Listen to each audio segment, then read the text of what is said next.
మరి ఇది ఒక ప్రతిష్టాత్మక సభగా మేము తీసుకుంటున్నాము. ఎందుకంటే 10 సంవత్సరాల దుష్ట పాలన, రాక్షస పాలన నుండి మరి విముక్తి చెంది ప్రజలు ఈరోజు ఇందిరమ్మ రాజ్యాన్ని తెచ్చుకొని వాళ్లకు చాలా మేలు జరుగుతుంది, మంచి కార్యక్రమాలు జరుగుతాయని 6 గ్యారెంటీలను నమ్మి ఓటు వేసిన తర్వాత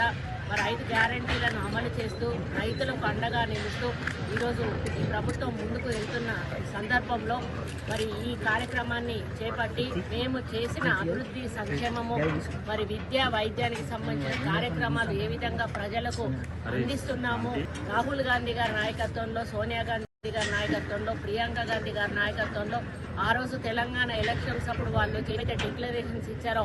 ఆ డిక్లరేషన్స్ని ఏ విధంగా అమలు చేస్తూ రేవంత్ అన్న గారి నాయకత్వంలో మేము మంత్రులందరము, ఎమ్మెల్యేలందరము కూడా ఈ కార్యక్రమాలను ముందుకు తీసుకుపోతున్న తరుణంలో మరి ఈ విజయోత్సవ సభ ఇక్కడ నిర్వహించుకోవడం మాకు చాలా ఆనందంగా ఉంది.